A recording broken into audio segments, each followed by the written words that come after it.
Bismillahirrahmanirrahim. Assalamualaikum warahmatullahi wabarakatuh. Siapa di dunia ini yang tidak mau hidup bergelimang harta, kaya raya, hidup serba berkecukupan? Namun, apalah artinya semuanya jika kita tidak amanah dalam mempergunakan harta itu? Karena semuanya ada pertanggungjawaban di hadapan Allah Subhanahu wa Ta'ala. Islam tidak pernah melarang manusia untuk kaya, asalkan kita bisa bertanggung jawab atas kekayaan itu. Seperti kisah berikut yang akan kita bahas dalam video kali ini, yaitu kisah Qorun, orang yang kaya raya namun mati terkubur bersama hartanya. Tetap tonton video sampai akhir supaya mendapat penjelasan yang komplit. Terima kasih. Pada zaman Nabi Musa alaihissalam, ada seorang lelaki kaya raya bernama Qorun. Menurut riwayat, dia adalah sepupu Nabi Musa alaihissalam. Tak hanya memiliki harta banyak, Qorun juga termasuk golongan orang berilmu. Bahkan, Qorun tercatut sebagai ahli kitab Taurat setelah Nabi Musa alaihissalam dan Harun. Kepandaian Qorun dalam ilmu agama membuat dirinya sering disebut dengan Munawir karena suaranya yang sangat merdu dalam membaca kitab Taurat. Selain daripada itu, Qorun sangat lihai di dalam berbisnis dan mengetahui cara investasi yang menguntungkan serta jalur perdagangan internasional yang strategis.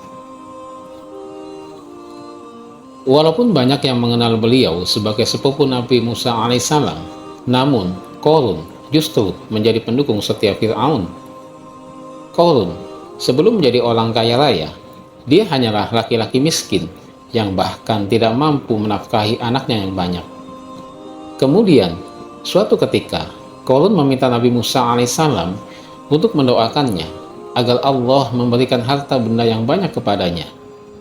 Qorun yang dikenal sebagai orang yang soleh dan pengikut ajaran Ibrahim dengan baik tanpa berpikir panjang, Nabi Musa alaihissalam pun menyetujuinya.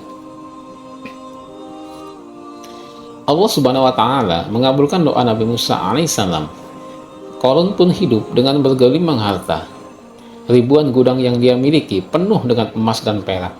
Namun, sangat disayangkan, keberuntungan yang didapatnya membuatnya lupa diri.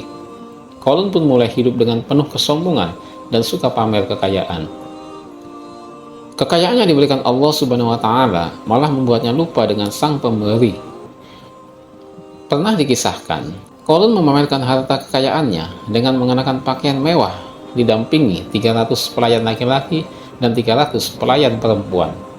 Tak cukup itu, Qorun juga dikelilingi oleh 4.000 pengawal dan diiringi 4.000 binatang ternak, ditambah 60 ekor unta yang membawa kunci-kunci gudang di mana harta kekayaannya tersimpan.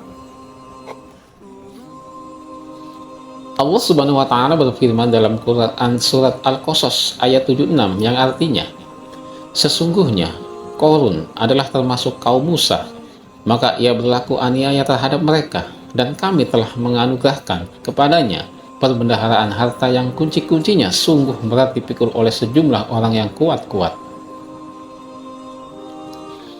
Janji Qorun yang pernah diucapkan untuk lebih taat beribadah dan membantu sesama jika diberi kekayaan oleh Allah Subhanahu wa Ta'ala, ia lupakan. Dia mempergunakan kekayaan tersebut dalam kesesatan, kezoliman, dan permusuhan sehingga membuatnya menjadi sombong dan terlena. Sosok Qorun sangat jelas mendurhakai Allah Subhanahu wa Ta'ala. Bahkan, para muslimin pada masa itu pernah memberi nasihat kepada Qorun untuk bersyukur atas nikmat yang telah diberikan Allah Subhanahu wa Ta'ala, tapi dia malah mengindahkan nasihat tersebut. Dari sikapnya tersebut sangat jelas sekali bahwa Qorun tidak membutuhkan nasihat kebenaran, bahkan merasa tidak takut dengan ancaman Allah Subhanahu wa Ta'ala, sebab Qorun sudah memiliki segalanya. Dirinya hebat, pintar, dan punya banyak harta. Allah Subhanahu wa Ta'ala berfirman dalam Quran surat Al-Qasas ayat 78 yang artinya, sesungguhnya aku hanya diberi harta itu karena ilmu yang ada padaku. Qorun juga menunjukkan bahwa dirinya bukanlah orang yang berakhlak mulia. Akhlaknya begitu buruk kepada sesama manusia. apalagi terhadap Allah Subhanahu wa Ta'ala yang memberi semua harta kekayaan itu. Sudah pasti, Qarun adalah lelaki yang tidak memiliki akal sehat. Sosoknya jauh dari orang berakal. Hanya orang berakal lah yang mendapatkan cinta dari Allah dan Rasul-Nya. Orang yang paling kucintai dan yang paling dekat denganku pada hari kiamat nanti adalah yang paling baik akhlaknya, yaitu yang tawadu, yang mencintai, dan yang dicintai. Hadis riwayat Tabrani. Di dalam Al-Quran sudah dijelaskan bahwa Qarun merupakan lelaki yang berkhianat, bukan hanya kepada Nabi Musa alaihissalam, tetapi juga kepada Allah Subhanahu wa Ta'ala. Allah Subhanahu wa Ta'ala berfirman dalam Quran Surat Al-Mu'min ayat 23-24 yang artinya, dan sesungguhnya telah kami utus Musa dengan membawa ayat-ayat kami dan keterangan yang nyata kepada Fir'aun, Haman, dan Qarun. Maka mereka berkata, ia adalah seorang ahli sihir yang berdusta.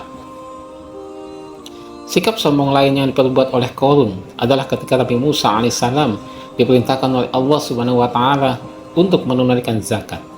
Ketika Qarun dimintai zakat, ia malah marah kepada Musa alaihissalam dan tidak mau memberi sedikit kekayaannya untuk zakat.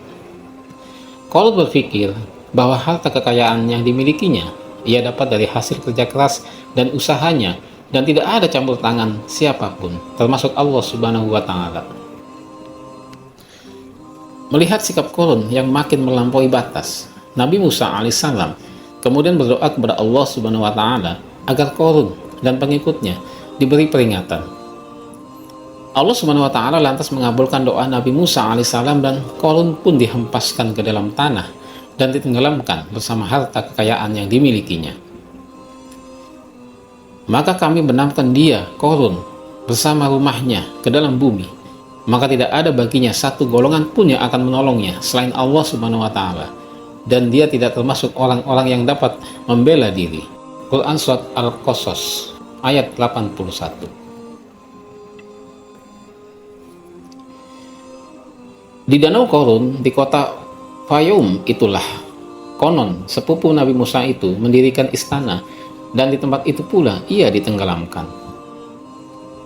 Salah satu bukti arkeologis yang ditemukan di lokasi itu adalah reruntuhan bangunan yang diduga sebagai tempat tinggal Qarun yang berjarak sekitar 2 km dari Danau Qarun. Banyak sumber yang mengatakan bangunan yang masih berdiri kokoh tersebut adalah benteng yang dibangun oleh Qarun. Namun banyak juga yang mengatakan bahwa bangunan tersebut adalah tempat tinggalnya. Gambaran dari kisah Qarun menunjukkan bahwa dirinya sangat sombong, zolim, durhaka kepada Allah Subhanahu wa Ta'ala, pelit, dan tidak memiliki akal sehat. Perbuatan Qarun sangat tidak patut kita contoh. Dan ingat, apa yang kita miliki saat ini hanyalah sebuah titipan dari Allah Subhanahu wa Ta'ala, dan cobalah untuk selalu bersyukur atas nikmat tersebut. Wallahu a'lam. Assalamualaikum warahmatullahi wabarakatuh.